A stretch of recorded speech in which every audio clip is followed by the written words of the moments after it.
The black sarcophagus. Egypt के Alexandria में एक काला ग्रेनाइट का ताबूत हाल ही में ढूंढा गया, जिसे बाद में खोला भी गया। और जब वैज्ञानिकों ने इस पर रिसर्च की तो ये सामने आया कि ये डब्बा या फिर ताबूत 332 बीसी में तैयार किया गया था। जब लोगों के सामने न्यूज आई तो सभी ने मानना शुरू कर दिया कि ये जरूर फेमस अलेक्जेंडर का ताबूत था। लेकिन वैज्ञानिक अभी इसके बारे में कुछ भी बोलने को तैयार नहीं है, क्योंकि इस ताबूत के अंदर से एक नहीं बल्कि 3 अलग अलग लोगों के कंकाल वैज्ञानिकों को मिले। हाल ही में वैज्ञानिकों ने इसके ऊपर एक और बड़ा बयान दिया, जिसमें कहा गया कि इस ताबूत के अंदर पिछले काफी लंबे समय से दरारें पड़ चुकी थी, जिस वजह से सीवर का गंदा पानी इसके अंदर भर गया, जिससे अंदर मौजूद कंकालों की हालत और ज्यादा बदतर हो गई। लेकिन फिर भी वैज्ञानिक इसके ऊपर अपनी जांच जारी रखे हुए हैं। पहली नजर में देखने पर ऐसा लगता है जैसे इन 3 में से एक आदमी की मौत तीर लगने की वजह से हुई है। लेकिन मुझे यहाँ एक बात समझ में नहीं आई कि उस समय तो लोग ताबूत या फिर कॉफिन्स को बहुत सजा धजा कर जमीन में गाड़ा करते थे, लेकिन ऐसी कोई भी कारीगरी इस ताबूत पर नहीं की गई। इन तीनों लोगों के नाम क्या थे, इन तीनों की मौत किस हाल में हुई, वो अपनी असल जिंदगी में क्या करते थे, इन तीनों को एक साथ क्यों दफनाया गया, इन तीनों का आपस में संबंध क्या है और इनके साथ इनका कोई सामान क्यों नहीं रखा गया, और अंत में ये पूरा ताबूत सीवर वाले पानी से कैसे भर गया। बदकिस्मती से इन सवालों के जवाब हमें कभी पता नहीं लग पाएंगे और इसका रहस्य हमेशा बरकरार रहेगा। अब बात करते हैं उस फोटो की जिसे देखकर आप ये वीडियो देखने आए हैं। जी हाँ, यानी कि थंबनेल की।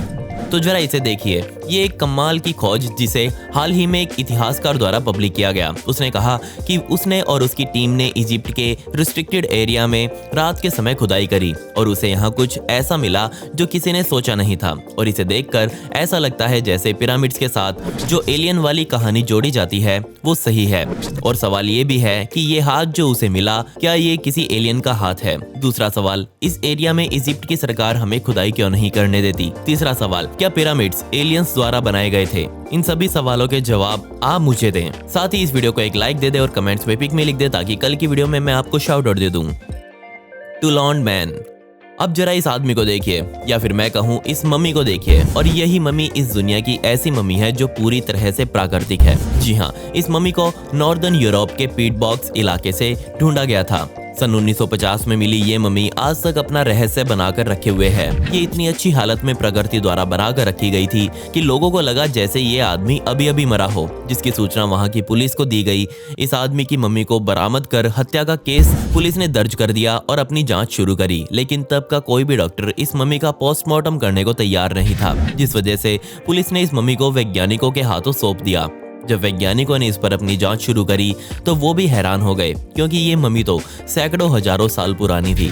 सबसे पहली बात तो इस आदमी के सर पर हेलमेट चढ़ा हुआ था। दूसरी बात, इसके पूरे शरीर पर कोई कपड़ा नहीं था सिवाय कमर पर एक बेल्ट बंदी होने के। और तीसरी बात, इस आदमी के गले में रस्सी का एक फंदा भी लगा हुआ था। वैज्ञानिक इसे देखते ही समझ गए कि इस आदमी को आयरन एज के समय बलि देने के लिए इस्तेमाल किया गया होगा। आप इस मम्मी को आज भी डेनमार्क के सिल्कबॉर्ग म्यूजियम में डिस्प्ले में लगा हुआ देख सकते हैं। इसका फेस आज भी इतना क्लियर है कि आप इसकी शक्ल देखते ही समझ जाएंगे। बेशक इस आदमी को बलि देने के लिए इस्तेमाल किया गया हो, लेकिन यह आदमी अपने चेहरे पर हल्की सी मुस्कान लेकर मरा। और जो रस्सी जिसने इसकी जान ली वो भी इसके साथ ही काट कर छोड़ दी गई। सोचकर देखिए ये कितनी बदकिस्मत मौत थी। Screaming mummies. सबसे पहले स्क्रीमिंग मम्मी को सन 1881 में ढूंढा गया था। उस मम्मी को ड्यूरेल रॉयल बहारीज कैशेट के नीचे दफनाया गया था। मैं आपको बता दूं कि ये वो जगह है जहां पर बहुत सुरक्षात्मक तरीके से सिर्फ शाही लोगों की मम्मी को ही दफनाया जाता था, ताकि चोर इन मम्मीज को कोई नुकसान ना पहुंचा सके।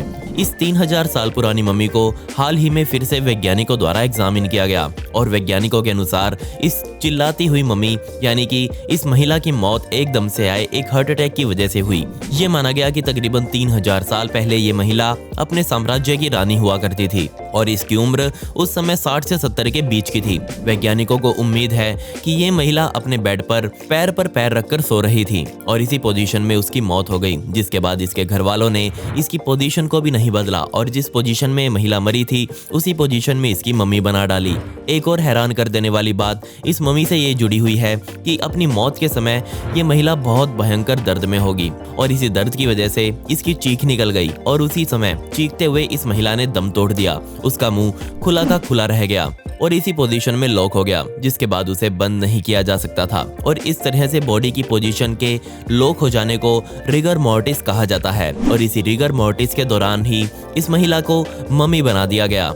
इतने सालों तक मुंह खुला रहने की वजह से इस महिला की हड्डियां इसी पोजीशन में सेट हो गई, जबकि आज जो भी इसे देखता है और इस मम्मी की पोजीशन को ऐसे देखकर सभी इसे श्रापित मम्मी बोलते हैं, बजाय इसके पीछे की साइंस समझने के। द मोई statues. The Easter island heads, जिसे हम आमतौर पर मोई के नाम से भी जानते हैं, ये स्टैचूज हैं जिन्हें रपनुई लोगों द्वारा ईस्टर्न आइलैंड पर बनाया गया था। माना जाता है कि इस काम को पूरा होने में 1200 से 1500 के बीच यानी कि 250 सालों का समय लगा था।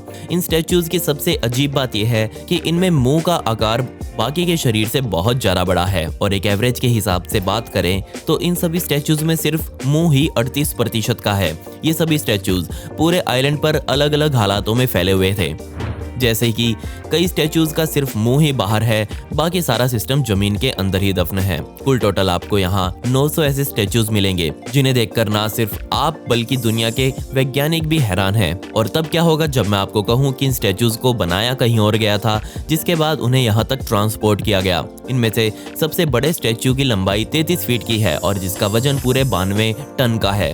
अब सवाल ये था कि तकरीबन 700 सालों पहले क्या इस दुनिया में इतनी बड़ी क्रेन्स मौजूद थी जो एक बार में 92 टन वजनी पत्थर को उठाकर यहाँ से वहाँ ले जा सके? बेशक आपका और मेरा जवाब ना है, लेकिन जब कोई मशीन ही नहीं थी तो इतने भारी भरकम स्टैचूज को कैसे इधर से उधर किया गया? इसके अलावा एक और सवाल जो लोगों के दिमाग में आता है वो ये कि इन स्टैचूज को बनाकर यहाँ स्थापित कर रैपनुई लोग कहाँ गायब हो गए?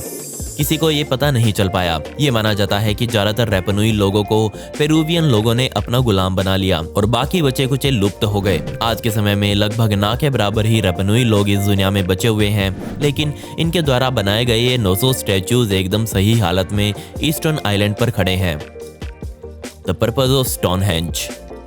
पूरे यूनाइटेड किंगडम में स्टोनहेंज एक बहुत मशहूर टूरिस्ट डेस्टिनेशन माना जाता है। ये चीज़ ना सिर्फ घूमने आए लोगों को बहुत पसंद आती है, लेकिन एक सवाल है जो हर किसी के दिमाग में आज घूम रहा है, और वो सवाल है कि स्टोनहेंज का असली मकसद क्या है।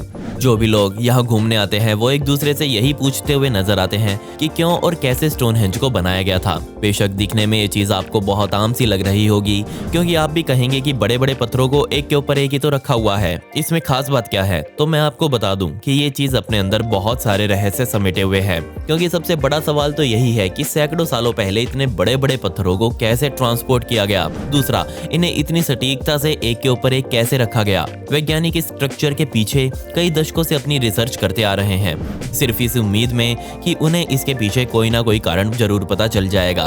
वैज्ञानिकों ने स्टोनहेंज के चारों तरफ इंफ्रारेड स्कैन किए, जिसमें ये सामने आया कि जो पत्थर हमें ऊपर दिखाई दे रहे हैं या फिर जिसे हम स्टोनहेंज बोलते हैं, वो तो एक बहुत बड़े पत्थरों के नेटवर्क का बहुत छोटा सा हिस्सा है। ये पूरा नेटवर्क क्या है, इसके बारे में अभी तक कोई समझ नहीं पाया। उम्मीद की जा रही है कि आने वाले समय में वैज्ञानिक इसके बारे में कुछ और अनसुने राज हमें जरूर बताएंगे। The grave of headless Vikings.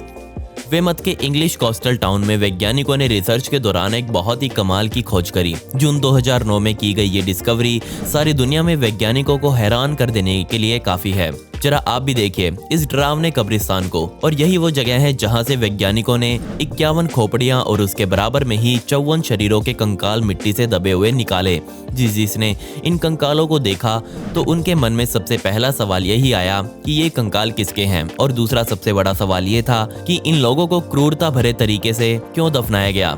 मतलब कि उनका सर अलग कर दिया गया और बाकी का शरीर अलग। ये पूरी रिसर्च करने के बाद वैज्ञानिक इस नतीजे पर पहुंचे कि ये सभी शरीर स्कैंडिनेवियन वाइकिंग लोगों के हैं। अपने पूरे टेस्ट के बाद वैज्ञानिकों ने दुनिया को ये बताया कि इतने बड़े पैमाने पर वाइकिंग्स की लाशें मिलना बहुत ही अजीब बात है। बेशक इन्हें कब दफनाया गया था ये हमें पता नहीं चल पाया, लेकिन एक अंदाजे के हिसाब से इन सभी लोगों को 5वीं से 10वीं शताब्दी के बीच यहाँ दफनाया गया था। बेशक इन सभी लोगों की मौत एंग्लो सैक्सन्स और वाइकिंग्स के बीच हुए युद्ध में हुई होगी, और इन सभी लोगों में सिर्फ लड़के ही शामिल थे जिनकी उम्र 20 से 25 की थी। इन लोगों के कोई कपड़े या फिर कोई पर्सनल सामान वैज्ञानिकों को यहाँ नहीं मिला। साथ ही इनके शरीर पर किसी भी तरह का कोई चोट का निशान भी वैज्ञानिकों को नहीं मिला, जिस वजह से हम ये अंदाजा लगा सकते हैं कि बजाय युद्ध में घायल होकर मरने के इन लोगों को को जरूर एंग्लो सेक्सन्स द्वारा बंदी बना लिया गया होगा और बेचारों की भूख से तड़प तड़प कर ही मौत हो गई होगी।